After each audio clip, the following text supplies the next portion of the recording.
గత వైఎస్ఆర్ కాంగ్రెస్ పార్టీ హయాంలో పిఠాపురం నియోజకవర్గ పరిధిలో విరవ, ఎల్లెన్పురం, బి కొత్తూరు గ్రామాలకు సంబంధించి డిఆర్డీఏ అధికారులు, బ్యాంక్ అధికారులు, వెలుగు సిబ్బంది కుమ్మక్కై 20 కోట్ల రూపాయల అవినీతికి పాల్పడ్డారని, ఈ అవినీతిపై సిఐడి విచారణ జరిపించే విధంగా కాకినాడ జిల్లా కలెక్టర్ దృష్టికి తీసుకెళ్తానని తెలుగుదేశం పార్టీ రాష్ట్ర అధికార ప్రతినిధి పిఠాపురం మాజీ ఎమ్మెల్యే వర్మ తెలియజేశారు. పిఠాపురం తెలుగుదేశం పార్టీ కార్యాలయం అధికారులు, వెలుగు సిబ్బంది, బ్యాంక్ సిబ్బంది చేతుల్లో మోసపోయిన డ్వాక్రా సంఘాల మహిళలు మాజీ ఎమ్మెల్యే వర్మను కలిశారు.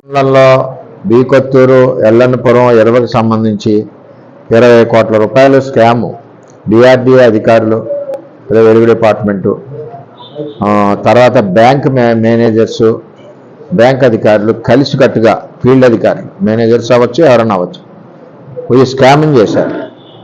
ఎలాగా? కొత్తూరులో ఉన్న వాళ్ళ పేరున 2 లోన్లు, 20లో ఉన్న పేరున 2 లోన్లు, ఇంకొకళ్ళు ఉన్న పేరున 2 లోన్లు తెచ్చుకొని వాళ్ళు ఆ డబ్బులు వాడేసుకున్నారు. దాని యొక్క విలువ 20 కోట్ల రూపాయలు. దీని మీద మొట్టమొదటిసారిగా మా పార్టీ ఆఫీస్ కంప్లైంట్ వస్తే మనం ఇక్కడి నుంచి అప్పుడు ఈ ఎంక్వైరీకి ఇటు ఫస్ట్ కలెక్టర్ గారికి ఇచ్చాం, కొండపల్లి శ్రీనివాస్కి ఇచ్చాం, తర్వాత ముఖ్యమంత్రి గారికి ఇచ్చాం. దాన్ని బేస్ చేసుకొని ఒకళ్ళిద్దరి మీద యాక్షన్ తీసుకున్నారు. యాక్షన్ తీసుకున్నారు ఓకే, డబ్బు ఎవరు కడతారు? ఎవరైతే బ్యాంకు లోన్లో తీసుకున్నారో బ్యాంకు లోన్ ఎలా శాంక్షన్ చేస్తారు? అధికారి. ఆ శాంక్షన్ చేసిన అధికారి కింద నుంచి జిల్లా స్థాయి వరకు ఎవరైతే ఉన్నారో వాళ్ళు బాధ్యులు. అలాగే బ్యాంకర్స్ ఎలా ఇచ్చేస్తారో వ్యక్తిగతంగా మనిషి కనపడకుండా. అంటే ఇది ఒక కొల్యూడే స్కామ్ చేశారు కాబట్టి వాళ్ళ కార్యక్రమాలు పేపర్ మీద చేశారు. ఇప్పుడు అమాయకులు ఇబ్బంది పడతా ఉన్నారు. వీళ్ళని బ్లాక్ లిస్ట్లో పెట్టారు. అంటే వీళ్ళకి ఏ విధమైన లోన్లు మన ఇక్కడి నుంచి రావు ఇంకా.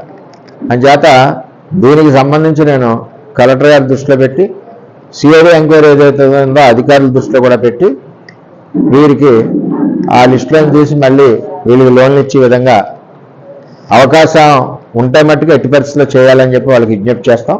రెండోది 20 కోట్ల రికవరీ కూడా అటు బ్యాంక్ అధికారులు, ఇటు జిల్లా అధికారులు, వీళ్ళందరూ వైసీపీ ప్రభుత్వంలో అప్పుడు ప్రజాప్రతినిధుల అండతో వీళ్ళంతా కలిసి ఈ స్కామ్ చేశారు. ఈ స్కామ్ చేయడానికి ముఖ్య కారణం ఏంటంటే అప్పుడున్న గవర్నమెంట్లో ఉన్న ప్రజాప్రతినిధుల సపోర్ట్ తోటే 20 కోట్ల రూపాయల స్కామ్ ఒక్క 3 గ్రామాల్లోనే జరిగింది. అంటే ఇంకా ఎంత స్కామ్ జరిగి ఉండొచ్చో అది బయటపడినప్పుడు తెలుస్తాయి.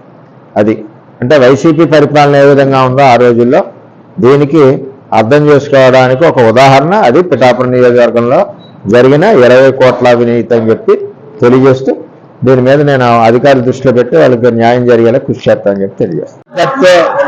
కార్యకర్త అధినేత కార్యక్రమంలో ఈరోజు మూలపేట నుంచి, అదేవిధంగా బి కొత్తూరు, ఎల్లన్పురం, 20 నుంచి పెద్ద స్కామ్ 20 కోట్ల స్కామ్ ఉంది ఆ గ్రామాల్లో. దాని నుంచి కూడా ఈవేళ రావడం జరిగింది. వీటన్నిటి మీద కూడా సంబంధిత అధికారులు దృష్టిలో పెట్టి న్యాయం చేస్తామని చెప్పి తెలియజేస్తాం.